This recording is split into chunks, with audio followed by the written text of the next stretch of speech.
नमस्कार, जय जोहार। आइए चलते हैं झारखंड की ताज़ा खबरों की ओर। लेकिन उससे पहले दोस्तों, अगर आपने अभी तक इस चैनल को सब्सक्राइब नहीं किया तो कर ले, जिससे कि आपको झारखंड की ताज़ा और महत्वपूर्ण खबर रोजाना मिलती रहे।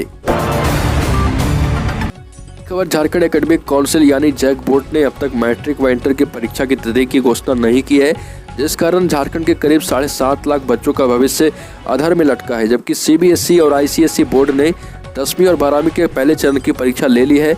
जैक बोर्ड कब तक पहले चरण की परीक्षा लेगा, इसे लेकर कोई भी जानकारी अब तक सार्वजनिक नहीं की गई। सरकारी विद्यालयों में ऑनलाइन क्लासेज की सुविधा नहीं होने के कारण बच्चे पढ़ाई भी पूरी नहीं कर पाए हैं। झारखंड पर गहराया कोरोना का संकट, सरकार ने उठाया बड़ा कदम। स्वास्थ्य विभाग ने कोरोना संक्रमण की रोकथाम, होम आइसोलेशन में रह रहे मरीजों की निगरानी तथा गंभीर मरीजों के त्वरित उपचार को लेकर अलग अलग पदाधिकारियों के नेतृत्व में 10 टीमें गठित की है। हर टीम में 10 से 12 कर्मी शामिल किए गए। यह 10 टीम स्वास्थ्य विभाग के संयुक्त निदेशक, राष्ट्रीय स्वास्थ्य अभियान के अपर निदेशक विद्यानंद शर्मा, पंकज सिंह के नेतृत्व में काम करेगी और टीम को अलग अलग कार्य दायित्व भी सौंपे गए हैं। ये पूरी टीम राज्य भर में भ्रमण करेगी। अगली बड़ी खबर, झारखंड में बढ़ते कोरोना संक्रमण और लगाई गई पाबंदियों के बीच घोर लापरवाही का मामला सामने आया।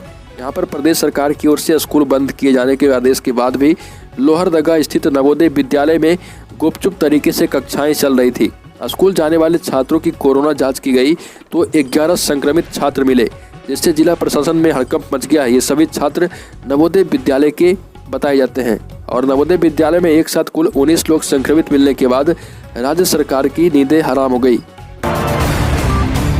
खबर, कोरोना का तेजी से बढ़ता आंकड़ा, 15 जनवरी से हेमंत सरकार लगाएगी लॉकडाउन। झारखंड में कोरोना के 4,482 नए मरीज मिले और वायरस से संक्रमित 2 लोगों की मौत हुई है। राजधानी रांची में कोरोना संक्रमितों की संख्या तेजी से बढ़ रही। मीडिया रिपोर्ट्स के मुताबिक राज्य के पेयजल एवं स्वच्छता मंत्री मिथिलेश ठाकुर भी संक्रमित पाए गए। मंत्री ने खुद इस बात की जानकारी सोशल मीडिया पर दी है। और आपको बता दें कि कोरोना के नए संक्रमितों का आंकड़ा 1500 के पार कर गया है। इससे लोगों की चिंता इस बात को लेकर कि क्या संक्रमण को रोकने के लिए हेमंत सरकार फिर से राज्य में लॉकडाउन लगा सकती है। बड़ी खबर, झारखंड में धरती मां का सीना छलनी हो रहा। 54 लाख हेक्टेयर भूमि बंजर हो गई है। राज्य के 24 जिलों में इन्वेस्टिगेशन के दौरान यह सच सामने आया कि खेती की जमीन की 15 सेंटीमीटर सबसे ऊपरी और उपजाऊ परत खत्म हो गई। जल प्रबंधन के बिना यह परत बारिश के पानी के साथ नालों और नदियों में बह गई। खेती से अलग जो जमीन बची है उस पर माफिया की नज़र है। पत्थर माफिया ने हजारों एकड़ में अवैध खनन के बाद जमीन खोदकर छोड़ दी है। दुमका के शिकारी पाड़ा की यह तस्वीर माफिया राज का उदाहरण है। राज्य परियोजना निदेशक किरण कुमारी पासी ने सभी जिलों को निर्देश दिया है कि कोविड के दौर में जिस इलाके के बच्चे पठन पाठन से वंचित रहे, सबसे पहले उन इलाकों में रीडिंग रथ भेजा जाए। इलाकों में 2 से 3 घंटे रथ को रोका जाएगा। इस दौरान इलाके के बच्चे वहां आएंगे और आकर पढ़ लेंगे। रथ में राज्य सरकार का लोगो और रीडिंग कैंपेन का बैनर लगा होगा। इस रथ में एक स्पीकर भी होगा ताकि बच्चों के लिए निर्देश जारी करने पर वह सुन सके। हर रथ पर 2 वॉलंटियर और फिर शिक्षक भी जाएंगे जो बच्चों के सवालों का जवाब देंगे। रीडिंग रथ के जाने पर कोविड के मानकों का पालन किया जाएगा। साथ ही ये रथ सैनिटाइजर और मास्क भी अपने साथ रखेगा। झारखंड में मोरहाबादी में आयोजित होने वाले गणतंत्र दिवस समारोह में इस बार फिर से बुजुर्गों और बच्चों को एंट्री नहीं मिलेगी। कोरोना के बढ़ते मामलों के मद्देनजर राज्य की तरफ से यह निर्णय लिया गया है। रांची के डीसी छवि रंजन ने संक्रमण को देखते हुए गणतंत्र दिवस समारोह की तैयारियां पूरी करने का निर्देश दिया है। परेड और झांकियों के प्रदर्शन को लेकर गाइडलाइन पालन करते हुए तैयारियां करने का निर्देश दिया गया। साथ ही आपको बता दें कि इस बार गणतंत्र दिवस पर 18 साल से कम उम्र के बच्चों को प्रवेश नहीं दिया जाएगा। खबर, झारखंड में 3 रेलवे कर्मचारियों की मौत। निद्र रेलवे स्टेशन के पास ट्रॉली और टावर वैगन की सीधी टक्कर, पटरियों पर बिखरे शव। बरवाडी रेलखंड के निद्रा रेलवे स्टेशन पर पटरी की मरम्मत कार्य में लगी ट्रॉली और टावर वैगन की सीधी टक्कर हो गई। इसमें 3 रेलवे कर्मचारियों की मौत हो गई जबकि 5 रेलकर्मी घायल हैं। मृतकों की पहचान राजमणि प्रसाद, प्रिंस कुमार और निरंजन जो कि गैंगमैन के रूप में हुई है, जबकि इस हादसे में 5 लोग गंभीर रूप से घायल हैं। खबर, विधायक सरयू राय ने पूर्व सीएम रघुवर दास के खिलाफ भ्रष्टाचार के मामले में कार्रवाई नहीं होने पर नाराजगी जताई। मुख्यमंत्री हेमंत सोरेन को पत्र लिखकर चेतावनी दी है कि यदि सरकार ने रघुवर दास पर जल्द कार्रवाई नहीं की तो वो कोर्ट का दरवाजा खटखटाएंगे। कहा, मैनहट्ट कॉफी टी शर्ट घोटाला समेत भ्रष्टाचार के अन्य मामलों में सरकार को पुख्ता सबूत दिए हैं, बावजूद केवल प्रारंभिक जांच का आदेश दिया गया। सरकार के ढुलमुल रवैये से राज्य में गंभीर अपराध करने वालों का मनोबल बढ़ा है। राय ने कहा कि 2016 में झारखंड स्थापना दिवस पर टॉफी टी शर्ट की खरीद और पार्श्व गायिका सुनिधि चौहान के कार्यक्रम में मुख्यमंत्री सचिवालय के सहयोग से लाखों रुपए को उड़ा दिया गया। खबर, शहर को जाम से मुक्त करने के लिए राज्य सरकार सिरमटोली से नेपाल हाउस मेकॉन तक फ्लाईओवर बनाने की योजना तैयार की है। रांची में फ्लाईओवर पटेल चौक होते हुए रांची रेलवे स्टेशन के पास रेलवे लाइन को क्रॉस करते हुए बनाया जाएगा और इसके लिए हेमंत सोरेन ने रेल मंत्री से बात की है। रेलवे के आला अधिकारियों को भेज दी गई है और जिसे जल्द मंजूर करने के लिए राज्य सरकार ने रेलवे से आग्रह किया है। खबर, झारखंड में एक दिन में 5% बढ़े मरीज। तीसरी लहर में रांची में युवा सबसे ज्यादा संक्रमित हुए।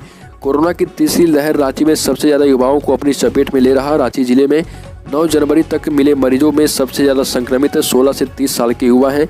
इनकी संख्या 3072 है यानी 36%।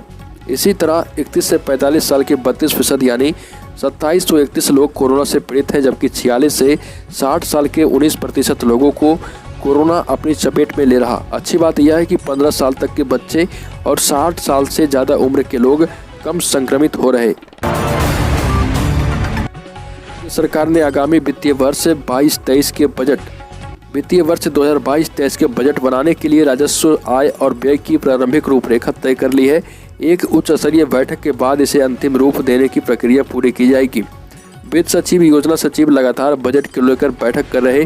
सूत्रों के मुताबिक करीब 55,000 करोड़ का योजना आकार और लगभग 44,000 करोड़ का गैर योजना बजट बनाने पर मंथन का काम पूरा हो चुका है। लोक गायिका से दुष्कर्म के जुर्म में रांची में 3 को अंतिम सांस तक कैद। जज बोले, आखिरी सांस तक जेल में रहेंगे तीनों मुजरिम। पॉक्सो कोर्ट ने नाबालिग लोक गायिका के साथ सामूहिक दुष्कर्म करने के जुर्म में तीनों अभियुक्तों मोहम्मद खालिद, राज बबलू और यशराज सुनेजा को आजीवन कारावास की सजा सुनाई। पॉक्सो के स्पेशल जज आसिफ इकबाल की अदालत ने सजा के बिंदु पर दोनों पक्षों की दलीलें सुनने के बाद फैसला सुनाया। पॉक्सो कोर्ट ने अपने फैसले में स्पष्ट रूप से कहा कि आजीवन कारावास की सजा का मतलब तीनों मुजरिमों को अपनी जिंदगी की आखिरी सांस तक जेल में ही रहना पड़ेगा।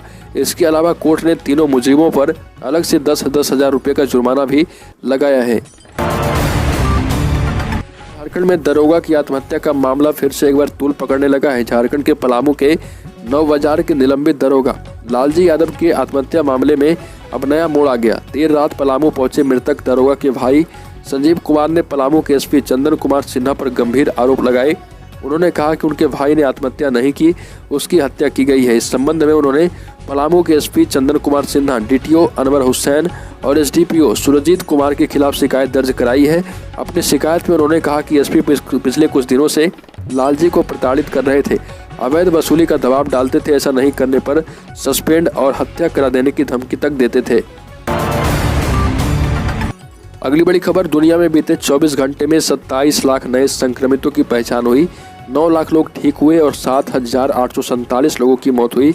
नए संक्रमितों के मामले में अमेरिका 6 लाख मरीजों के साथ टॉप पर है, जबकि 3 लाख के साथ फ्रांस दूसरे नंबर पर पहुंच गया। वहीं 2 लाख नए केस इटली तीसरे नंबर पर है। पिछले 3 के मुकाबले कोरोना के नए मामलों में 5 लाख की बढ़ोतरी हुई है। कोरोना देश में 24 घंटे में 1,93,000 नए कोरोना संक्रमित पाए गए और 60,182 लोग ठीक हुए, जबकि 442 लोगों की मौत हुई। इस तरह एक्टिव केस यानी इलाज करा रहे मरीजों की संख्या में 1,33,318 की बढ़ोतरी दर्ज की गई। इस वक्त 9,48,000 कोरोना संक्रमितों का इलाज चल रहा। देश में एक्टिव केस में भी 1,32,000 की बढ़ोतरी दर्ज की गई है। तीसरी लहर में एक्टिव केस पहली बार 9 लाख के पार पहुंचे हैं। खबर, पूर्व मुख्यमंत्री रघुवर दास ने राज्य सरकार और वर्तमान मुख्यमंत्री पर कड़ा प्रहार किया। कहा, मंत्री से लेकर मुख्यमंत्री तक सभी अपरिपक्व हैं। सरकार को क्या करना है उसके मुखिया को यह पता ही नहीं। यह सरकार टोटली कंफ्यूज है। इस सरकार को एक सिंडिकेट चला रही जो आए दिन अपने पक्ष में मनमाने फैसले करती है। प्रेस वार्ता में पूर्व मुख्यमंत्री रघुवर दास ने आरोप लगाया कि इन लोगों ने गलत नियुक्ति नियमावली बनाकर 13,000 युवकों की नौकरियां भी छीन ली है। की ताज़ा खबरों में अभी के लिए इतना ही। अगर आपने अभी तक इस चैनल को सब्सक्राइब नहीं किया तो कर ले, जिससे कि आपको झारखंड की ताज़ा खबर रोजाना मिलती रहे।